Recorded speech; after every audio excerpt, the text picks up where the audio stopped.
Hello बच्चों, welcome to Saumya maths classroom. I hope आप सब बहुत अच्छे होंगे। तो मैंने कल एक वीडियो में आपको बताया था कि आपके लिए एक स्पेशल सेशन आने वाला है जो क्लास 10th के बच्चे हैं उनके लिए। और इस सेशन में हम क्लास 10th के न्यूमेरिकल्स को डिस्कस करेंगे, ऐसे न्यूमेरिकल्स जो हमारे लिए बहुत ही इंपॉर्टेंट रहने वाले हैं हमारे बोर्ड एग्ज़ाम के लिए।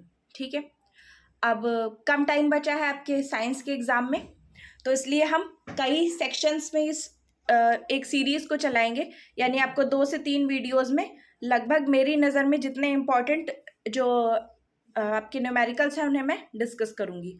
लेकिन हाँ, एक चीज़ याद रखिएगा कि एक तरह के 1 या 2 न्यूमेरिकल्स हम पढ़ लेंगे और उसके बाद में आपको उसे घर में ही प्रैक्टिस करना है।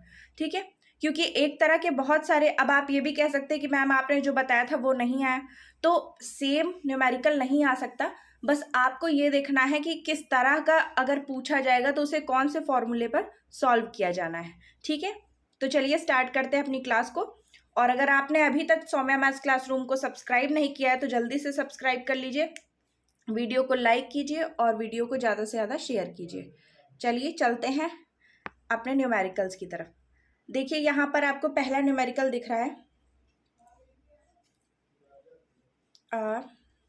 इधर एक अवतल दर्पण की वक्रता त्रिज्या 20 सेंटीमीटर है। कोई वस्तु अवतल दर्पण से 15 सेंटीमीटर की दूरी पर रखी जाती है। दर्पण से वस्तु के प्रतिबिंब की दूरी ज्ञात कीजिए। ये हमारा क्वेश्चन है। ठीक है, स्टार्ट करते हैं। अब देखिए, सबसे पहले आपको क्या दी है, वक्रता त्रिज्या 20 सेंटीमीटर। हम जानते हैं कि वक्रता त्रिज्या को हम कैपिटल आर से प्रदर्शित करते हैं, जो हमें दी है 20 सेंटीमीटर। अब क्योंकि बात अवतल दर्पण की हो रही है, तो अवतल दर्पण कैसा होता है, ऐसा दर्पण जिसके उभरे तल पर पेंट होता है और अंदर दबे हुए तल से प्रकाश का परावर्तन होता है। तो ये मान लिया मुख्य अक्ष है और ये वस्तु है। यहाँ से जब किरण चलेगी तो इधर से लौट के आएगी और यहाँ पे हमारा ये जो केंद्र होगा, वक्रता केंद्र जिसे हम कहते हैं, तो ये हमारा वक्रता केंद्र होगा। तो आप जानते हैं कि वक्रता केंद्र से लेकर ध्रुव तक की जो दूरी होती है, वक्रता केंद्र से ध्रुव तक की ये दूरी, यही हमारी आर होती है। ठीक है, इसी को हम क्या कहते हैं, कैपिटल आर कहते हैं। तो अब आप देख रहे हैं कि ये क्या है, दर्पण से बाईं ओर है। ये हमारा दर्पण रखा हुआ है और दर्पण से बाईं ओर चलने पर हमको यहाँ पर ये कैपिटल आर मिलती है। तो हम जानते हैं कि जो हमारी निर्देशांक ज्यामिति है वो हमें ये सिखाती है कि अगर हम कभी भी अपने अक्ष पर बाईं ओर चलते हैं तो वहाँ पे जो हमारी वैल्यूज़ हैं वो नेगेटिव आती हैं। ठीक है, तो इसलिए कैपिटल आर की जो वैल्यू है वो -20 सेंटीमीटर हो जाएगी। अब हम यहाँ से क्या कर सकते हैं, क्योंकि आप देखिए प्रतिबिंब से, वस्तु से प्रतिबिंब की दूरी जिसे हम स्मॉल v से प्रदर्शित करते हैं वो हमें निकालनी है। और अवतल दर्पण से 15 सेंटीमीटर की दूरी पर वस्तु रखी है, यानी स्मॉल u का मान दिया है। ठीक है, तो एक तो आपको वक्रता त्रिज्या दे दी गई और वक्रता त्रिज्या से हम निकाल लेंगे फोकस। हम जानते हैं कि फोकस बराबर होता है r/2। तो यहाँ से हो जाएगा -20 है जो कि r का मान है और अपॉन में 2, तो F = हो जाएगा F = हो जाएगा -10।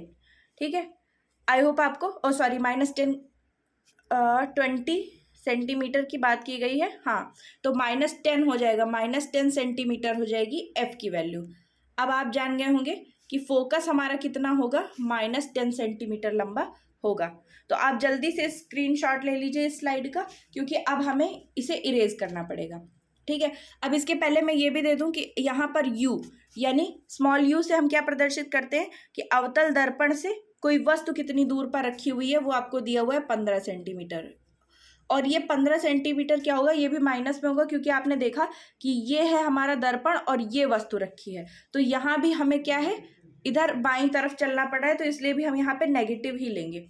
फिर जो प्रतिबिंब बनेगा वो, उसकी दूरी हम v से ज्ञात करेंगे और v का मान ही हमें निकालना है।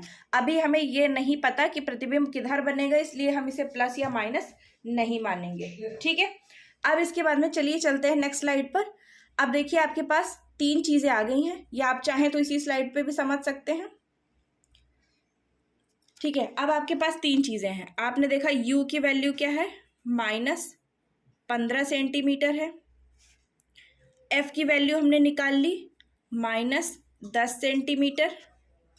और अब इसके बाद में आखिरी क्या चीज़ बची है, हमें जो निकालना है v, और इसका मान हमें निकालना है। अब हम जानते हैं हमारे पास एक फॉर्मूला होता है हमारे पास एक फॉर्मूला होता है 1/f is equal to 1/u plus 1/v। अब हमें f की भी वैल्यू पता है, u की भी वैल्यू पता है, बस v की निकालनी है। ठीक है, तो चलिए रख करके सॉल्व करते हैं। अब आपकी स्लाइड में ये जो स्लाइड है, ये बड़ी प्रॉब्लम ये है कि ये कैप्चर नहीं होती है। ठीक है, चलिए स्टार्ट करते हैं। 1/f रखना था हमें आगे, ये कलर आपको दिखेगा नहीं, रेड ही लेना है, ज़्यादा ठीक रहेगा। 1/f, f की वैल्यू है -15 plus is equals to 1/u, तो 1/u की वैल्यू है -10 और प्लस 1/v।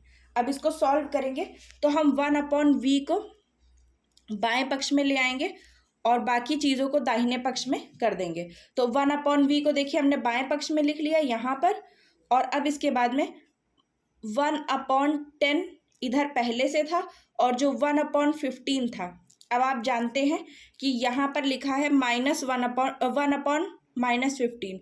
इसको हम अगर चाहें तो इसको हम ये भी लिख सकते हैं -1/15।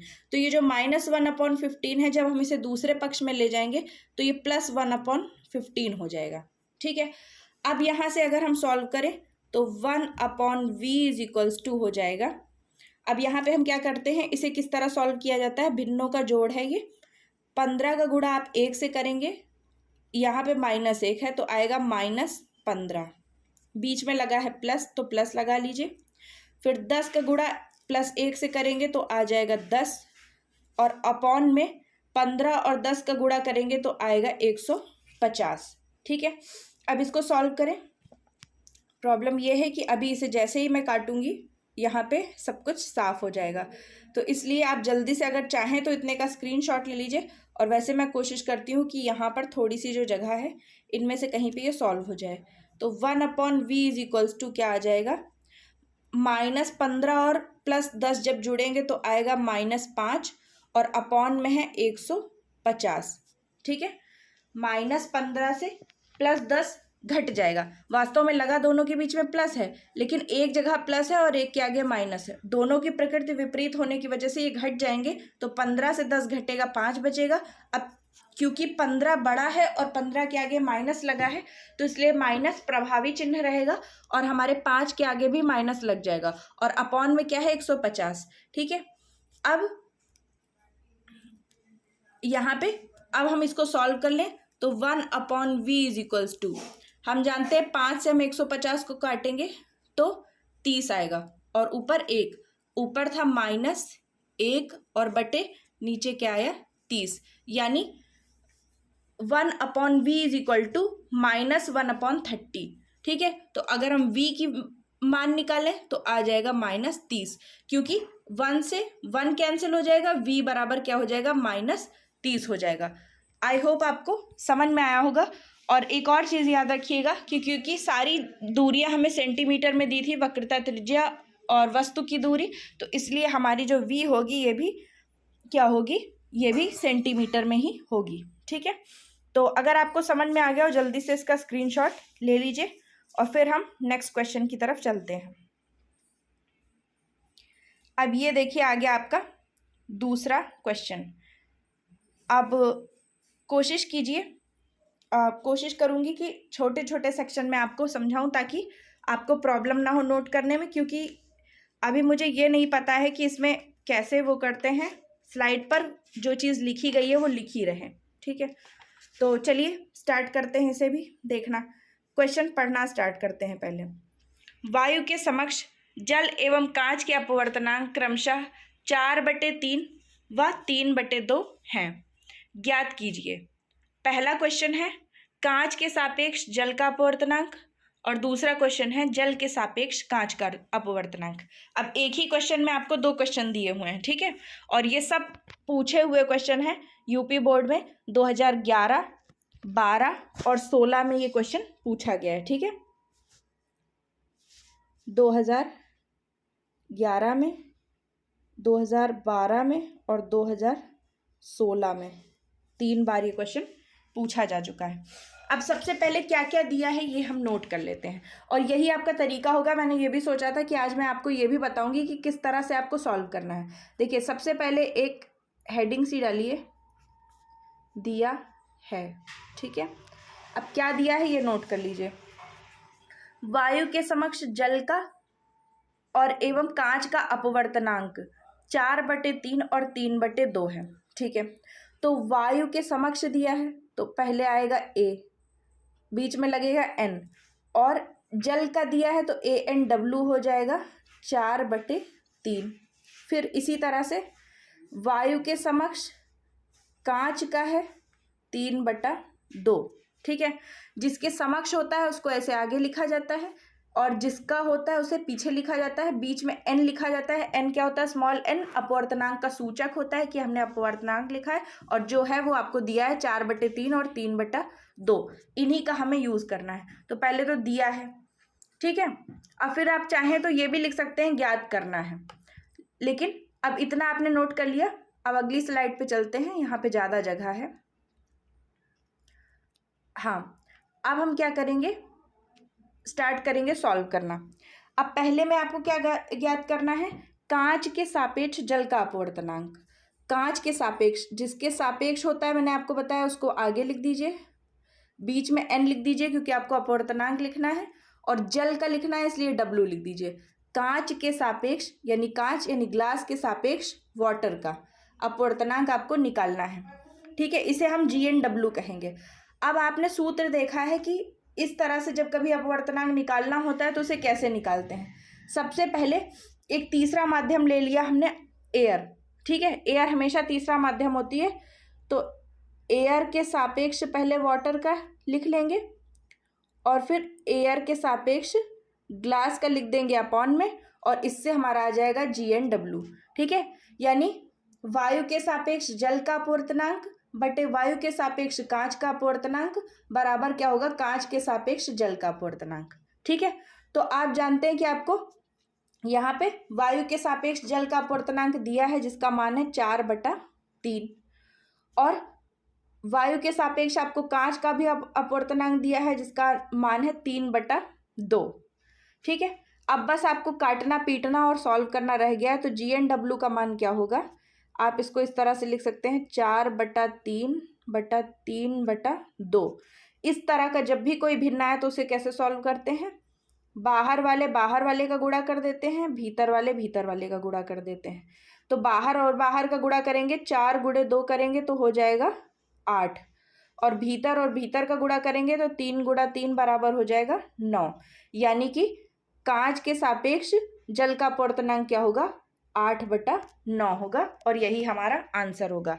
अब एक चीज याद रखिएगा कि जो अपवर्तनांक होता है ये एक तरह का भिन्नात्मक मान होता है, यानी अपॉन में देखा आपने 8/9 ऐसे करके आता है, तो इस वजह से इसकी कोई भी यूनिट नहीं होती है, ठीक है।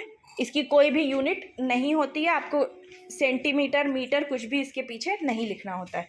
तो आई होप आपको ये समझ में आ गया होगा। अब चलिए हम जल्दी से मूव करते हैं इसी के दूसरे सेक्शन की तरफ। सेकेंड सेक्शन में हमें क्या समझना है? सेकेंड सेक्शन में हमें जल के सापेक्ष कांच का अपवर्तनांक निकालना है। जल के सापेक्ष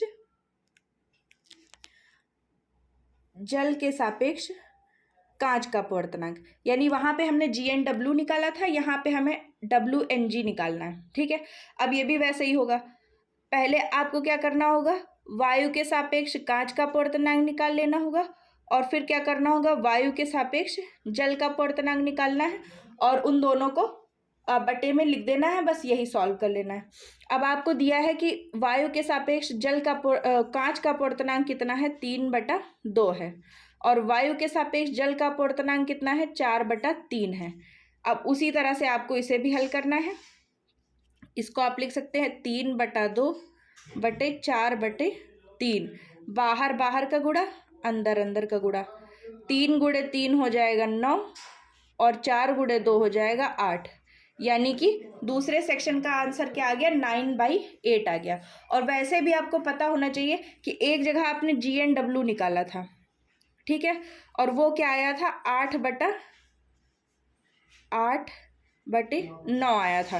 तो अब यहाँ पे WNG निकालना है। देखिए वही चीज़ तो है, WNG उल्टा कर दिया है, तो इसीलिए जो अपवर्तनांक है वो भी उल्टा हो गया है। 8/9 की जगह 9/8 आ गया है। तो आई होप आपको ये भी बहुत अच्छे से समझ में आ गया होगा, और जल्दी से इसे भी नोट कर लीजिए, ठीक है। अब बहुत सी स्लाइड मैंने छोड़ी थी कि बीच में सॉल्व कराना होगा, पर ये प्रिंट ही नहीं हो रहा है, ठीक है। तीसरा क्वेश्चन, तीसरे की तरफ मूव करते हैं।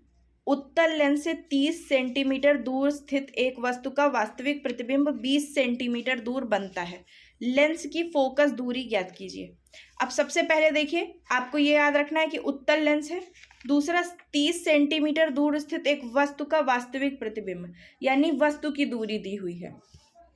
वस्तु की दूरी दी हुई है, पहले नोट कर लीजिए। वस्तु की अगर दूरी दी है तो ये हमेशा क्या होगी, u होगी। और u आपको पता है कि उत्तल लेंस कैसा होता है, इस तरह से होता है, और वस्तु को आप हमेशा बाईं तरफ रखते हैं। आपने देखा है, बाईं तरफ रखते हैं, ऐसे करके किरण आरेख खींचा जाता है।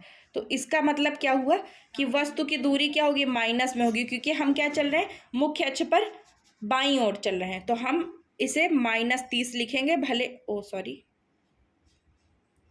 हम यहाँ पे इसे -30 सेंटीमीटर लिखेंगे, भले यहाँ पे माइनस में नहीं दिया हुआ। फिर दूसरा दिया है कि वस्तु का वास्तविक प्रतिबिंब 20 सेंटीमीटर दूर बनता है। तो v का मान, अब ये प्लस होगा या माइनस, ये कैसे देखेंगे। देखिए वस्तु आपकी बाईं ओर रखी हुई है यहाँ पर, लेकिन जब आपकी किरणें जा रही हैं तो वो आपके लेंस के पीछे की ओर मिल रही हैं यहाँ पर।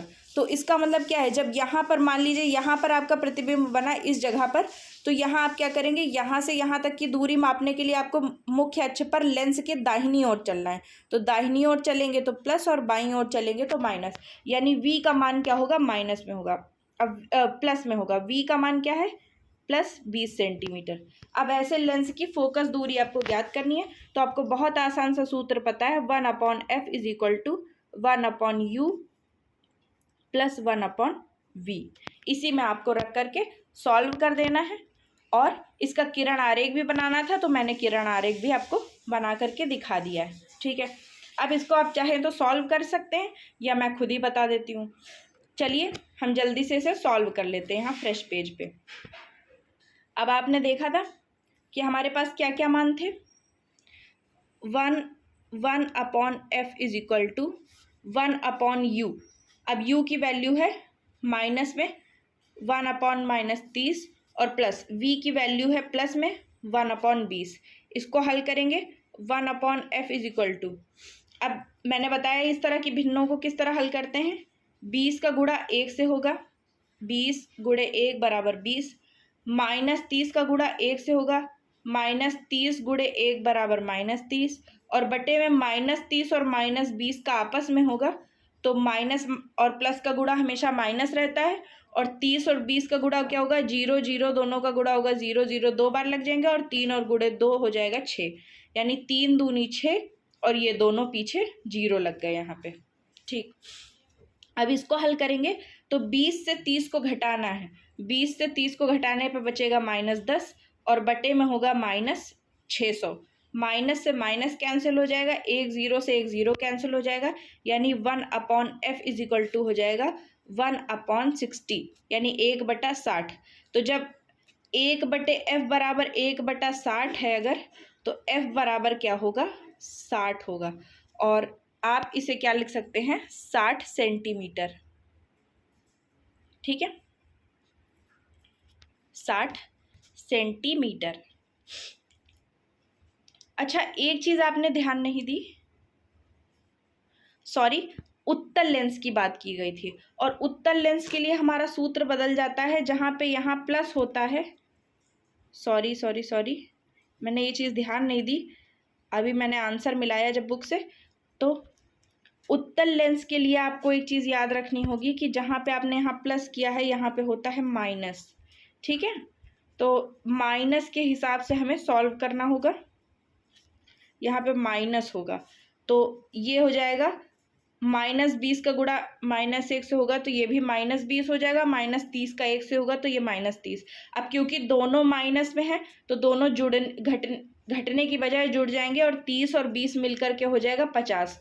होगा वो माइनस का ही लेकिन होगा 50, माइनस माइनस कट जाएगा, 5 से 12 बार में 60 कट जाएगा। तो यहाँ हमारे f का मान क्या आएगा, 1/f की वैल्यू जो 1/60 हमने लिख दी थी, ये 1/60 नहीं होगी, ये होगी हमारी वैल्यू 1/12। तो जो हमारा यहाँ पे f = 60 आया है, इसकी भी वैल्यू क्या होगी, इसकी भी वैल्यू होगी 12, ठीक है। अब आप याद रखिएगा, सॉरी एक बार हम फिर से इसे समझ लेते हैं। ये देखिए, क्योंकि बात उत्तल लेंस की हो रही है तो उत्तल लेंस के लिए 1/f = होता है 1/u - 1/v, ठीक है। 1/f = 1/u की वैल्यू थी -30 और -1/v की वैल्यू थी +20। इसको जब हम सॉल्व करेंगे तो क्या हो जाएगा, 1/f = सॉरी 20 एकम 20 प्लस में और -30 और यहाँ पे भी आगे माइनस लगा है, आप चाहे देख लें, यहाँ भी माइनस लगा और यहाँ भी। तो जब माइनस और माइनस का गुणा होता है तो वो गुणा होके हो जाता है प्लस। तो -30 और -1 का गुणा होगा +30 और बटे में 30 और 20 का आपस में होगा तो 3 × 2 हो जाएगा 6 और 2 पीछे 0 हैं तो ये 2 0 लग जाएंगे, ठीक है। अब ये हो जाएगा 1/f = 20 और 30 में प्लस लगा है तो 20 और 30 जुड़ करके हो जाएंगे 50 और बटे में आ जाएगा 600। 1 0 से 1 0 कट जाएगा, 5 एकम 5 और 5 से 12 बार में कट जाएगा 60, यानी 1/f बराबर 1/12 होगा। तो f बराबर क्या आएगा, 12 सेंटीमीटर। और अब आप देख रहे हैं कि प्लस में ही 12 आ रहा है तो इसका मतलब क्या है कि 12 सेंटीमीटर प्लस में ही आंसर आएगा, -12 नहीं आएगा, यानी फोकस दूरी हमारी क्या होगी, पॉजिटिव होगी। और किरण आरेख में भी आपने देखा था, जल्दी से इसका स्क्रीनशॉट ले लीजिए, ठीक है। किरण आरेख में भी आपने देखा था कि किरणें दाहिनी ओर जाकर के मिल रही थी लेंस के पीछे, तो इसलिए हमारी फोकस दूरी क्या होगी, पॉजिटिव होगी। चलिए मूव करते हैं नेक्स्ट क्वेश्चन की तरफ। एक अवतल लेंस की फोकस दूरी 30 सेंटीमीटर है, ठीक है। एक अवतल लेंस की फोकस दूरी 30 सेंटीमीटर है और सॉरी ये 1s क्या लिख गया है, शायद 15 की जगह 1s लिख गया है। लेंस के सामने 15 सेंटीमीटर दूर रखी वस्तु के प्रतिबिंब की स्थिति ज्ञात कीजिए तथा इसका किरण आरेख भी खींचिए। तो मुझे यही लगता है कि ये 15 सेंटीमीटर मैंने लिखा होगा और वो टाइप करते टाइम गलती हो गई, ठीक है। तो चलिए जल्दी से इस क्वेश्चन को आप लगा करके देखिए, क्योंकि सेम वैसा ही क्वेश्चन आप देख रहे हैं कि कोई भी डिफरेंस नहीं है दोनों क्वेश्चन में, तो इसलिए एक जैसे दो क्वेश्चन बताने का कोई भी फ़ायदा नहीं है। आप इस क्वेश्चन को खुद लगा करके देखेंगे। आप जानते हैं कि अवतल लेंस से फोकस दूरी दी हुई है तो f का मान आपको दिया हुआ है 30 सेंटीमीटर। अब ये आपको याद रखना है कि जो आपका अवतल लेंस होता है उसके लिए फोकस दूरी क्या होती है, पॉजिटिव होती है कि नेगेटिव होती है। तो मैं आपको बता दूं कि वो नेगेटिव होती है। और फिर लेंस के सामने 15 सेंटीमीटर, ठीक है। इसको आप क्या करेंगे, इसको आप 15 मान करके लगाएंगे। ये जो 1s लिखा है ये 1s नहीं 15 है, ठीक है। 15 सेंटीमीटर दूर रखी वस्तु है तो वस्तु यानी कि u का मान आपको दिया है 15 सेंटीमीटर और प्रतिबिंब की स्थिति यानी आपको v ज्ञात करना है, ठीक है। तो इसको आप खुद सॉल्व कर लेंगे। अब अगले क्वेश्चन की तरफ हम चलते हैं, क्वेश्चन नंबर 5। क्वेश्चन आपका भी खुला नहीं है। सॉरी, इतना ब्लर क्यों आ रहा है।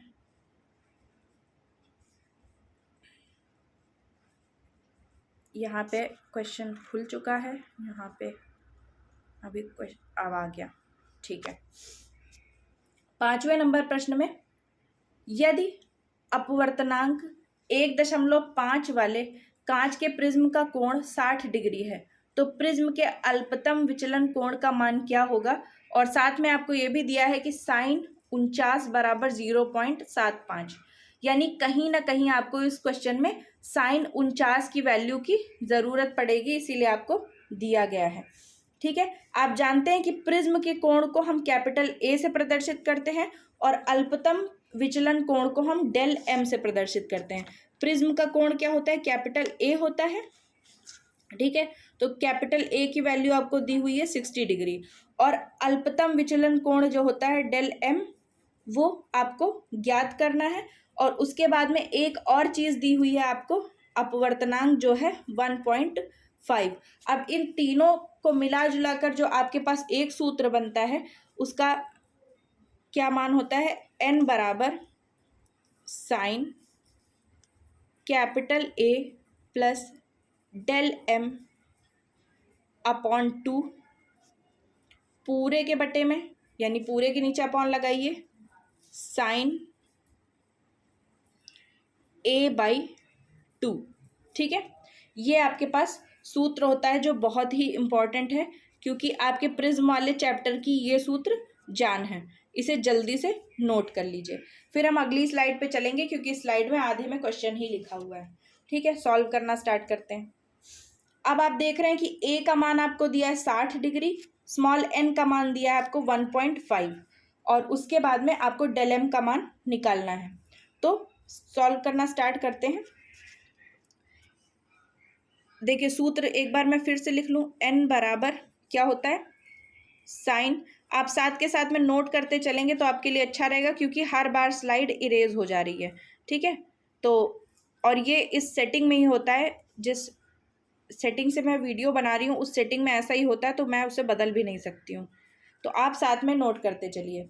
ये आपने सबसे पहले फॉर्मूला लिख लिया। अब फॉर्मूले में एक एक चीज़ को रिप्लेस करना स्टार्ट करते हैं। अब देखिए स्मॉल एन का आपको मान दिया हुआ है। अब स्मॉल एन का मान कितना दिया हुआ है आपको, स्मॉल एन का मान आपको दिया हुआ है 1.5। ठीक है, उसके बाद में आपको ए का मान दिया हुआ है। ए का मान आपको कितना दिया हुआ है, 60 डिग्री। और उसके बाद साइन आप जानते हैं कि वो एक तरह का अनुपात है, उसको आप बदल नहीं सकते, तो ए की जगह आपने लिख दिया 60 डिग्री। दो जगह आपका ए था, दोनों जगह आपने मान बदल दिया। अब बाकी बचा साइन, तो साइन को आपको सॉल्व करके हटाना है, बटे 2 से आपको हटाने की कोई ज़रूरत नहीं, इसे भी सॉल्व करना है और डेल एम का आपको मान ही निकालना है। तो सॉल्व करना स्टार्ट करते हैं। अब ये 1.5 बराबर साइन, ऊपर आप देख रहे हैं कि अभी कुछ नहीं हो सकता, 60 डिग्री में हम डेल एम को जोड़ नहीं सकते, क्योंकि हमें ये नहीं पता कि डेल एम का मान क्या है, और बटे में 2। लेकिन अपॉन में जो साइन 60/2 है, इसे हम क्या लिख सकते हैं, 2 से काट के साइन 30 डिग्री लिख सकते हैं। तो ये हो गया साइन 30 डिग्री। अब ये जब बहुत नीचे चला गया है तो लिख नहीं पा रहा है पेन सही से, आप जल्दी से इतना सा नोट कर लीजिए। फिर इसके बाद में आगे हम और सॉल्व करना स्टार्ट करते हैं जब, तो हमें क्या मिलेगा, साइन 30 डिग्री। अब यहाँ पे देखिए आपको क्या मिला था,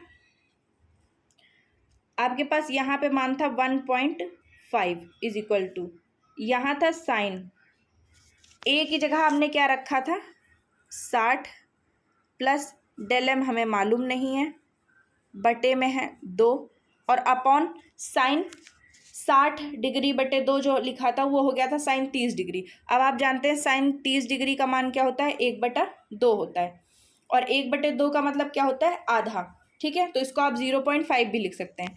तो आप क्या करेंगे, अब इसके बटे में अगर हम 1 मान लें तो बराबर के दो तरफ जब कोई भिन्न होती है, ठीक है, तो क्या होता है, ऊपर का ऊपर गुणा हो जाता है, नीचे का नीचे गुणा हो जाता है, यानी कैंची गुणा। ऊपर का ऊपर नहीं, मतलब इधर ऊपर से इधर नीचे का हो जाता है और इधर नीचे का इधर ऊपर से, यानी कैंची गुणा करेंगे। तो 1.5 का गुणा होगा 1/2 से। और sine 60 degree plus del M बटे 2 का गुणा होगा 1 से, तो ये यही का यही रहेगा। अब जब हम इसे हल करेंगे, यहाँ दशमलव हटाएंगे तो बटे में आ जाएगा 10, 5 से काटेंगे 5, 3 बार में 15 कटेगा, 2 बार में 10 कटेगा, तो ये आ जाएगा 3 गुणे 1 बराबर 3 और बटे 2 गुणे 2 बराबर 4। ठीक है, 3 बटे 4, यानी ये इसकी वैल्यू आई है। Sine 60 degree plus del M बटे 2 की वैल्यू क्या आई है? 60 डिग्री प्लस डेल एम बटे 2 की वैल्यू आई है 3/4। तो आप पहले इतना सॉल्व कर लीजिए। ठीक है, अब 3/4 को अगर हम चाहें तो 3/4 को जब हम हल करेंगे तो आएगा 0.75। 0.75 बराबर sine 60 degree plus del M बटे 2। अब आपने देखा कि 0.75 आ गया और आपके क्वेश्चन में दिया था कि 0.75 किसका मान है? साइन 49 का मान है। ठीक है, तो मैंने कहा था कि कहीं ना कहीं आपके क्वेश्चन में साइन 49 का मान आएगा, या तो साइन 49 आएगा जिसकी वैल्यू आपको 0.75 रखनी होगी, या 0.75 आएगा इसकी वैल्यू आपको साइन 49 रखनी होगी। इधर हो गया साइन 49 और इधर हो गया sine 60 degree plus del M बटे 2। तो अब दोनों तरफ साइन है, तो आप इसे ये नहीं कह सकते कि साइन से साइन हट गया, कट गया। कटता नहीं है, साइन से साइन क्या होगा? हट जाएगा, क्योंकि दोनों तरफ साइन में एक ही वैल्यू है, तो इसका मतलब वैल्यू वैल्यू के बराबर हो जाएगी और साइन साइन के बराबर हो जाएगा। ठीक है, तो ये दोनों साइन क्या होंगे? रिमूव हो जाएंगे। तो रिमूव होने के बाद बचेगा इधर केवल 49 डिग्री बचेगा और इधर बचेगा 60 डिग्री प्लस डेल एम और पूरे के बटे में 2। ठीक है, जल्दी से इतना नोट कर लीजिए, फिर हम इसे हटा दें या स्क्रीनशॉट ले लीजिए। तो अब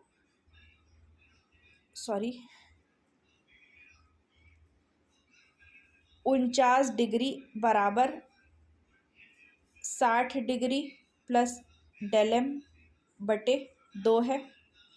अगर हम इसे फिर कैंची गुणा करें बटे में 1 करके, तो 49 का गुणा 2 से होगा, तो 2 9 18 हो जाएगा, 2 चौके 8 और 1 9, 98 डिग्री बराबर इसका गुणा तो 60 डिग्री प्लस डेल एम का 1 से होगा, तो 1 से गुणा करने पे कोई फ़र्क नहीं पड़ेगा, तो ये 60 डिग्री प्लस डेल एम ही रहेगा।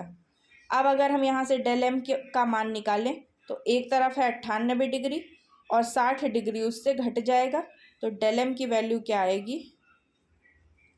38 डिग्री आ जाएगी। ठीक है, यानी कि आपका जो अल्पतम विचलन कोण है वो कितना है? 38 डिग्री है। इसको जल्दी से नोट कर लीजिए, और अगर आपको ना समझ में आए तो वीडियो के कमेंट सेक्शन में एक बार बताइएगा, मैं कोशिश करूँगी। वैसे तो आपके पास वीडियो है, तो वीडियो होने का सबसे बड़ा फ़ायदा यही है कि आप इसको कितने भी बार चला करके देख सकते हैं। चलिए अगले क्वेश्चन की तरफ बढ़ते हैं। और अगला क्वेश्चन क्या है? एक मनुष्य चश्मा पहनकर 25 सेंटीमीटर की दूरी पर रखी वस्तु को पढ़ सकता है। चश्मे में प्रयुक्त लेंस की क्षमता -2 डायोप्टर है। कैपिटल डी को जानते हैं आप, डायोप्टर कहते हैं। बिना चश्मे के मनुष्य किस दूरी पर रखी वस्तु को पढ़ सकता है? ठीक है, तो आपके पास एक तो लेंस की क्षमता दी है और दूसरा क्या है?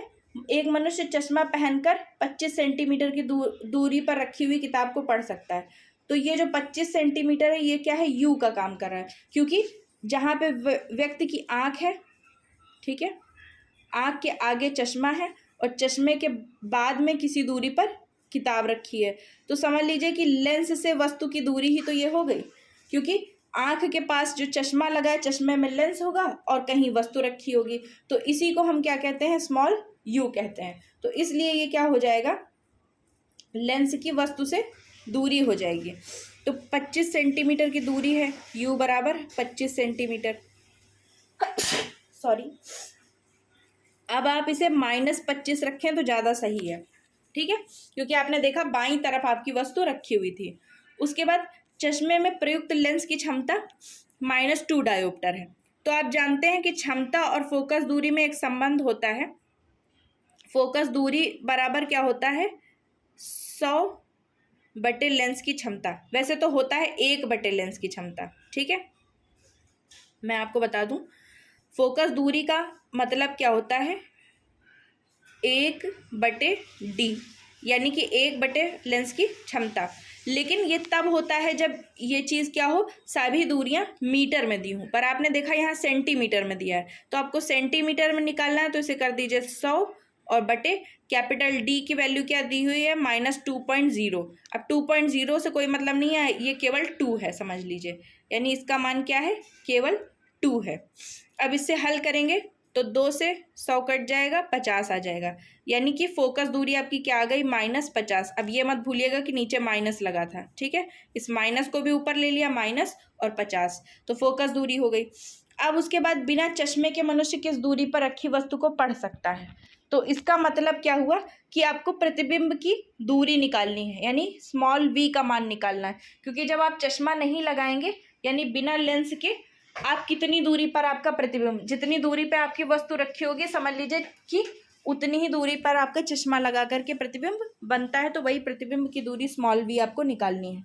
अब u का मान आपको दिया है -25, f का मान दिया है आपको -50। आपके पास सूत्र भी है 1/f = 1/u + 1/v वाला।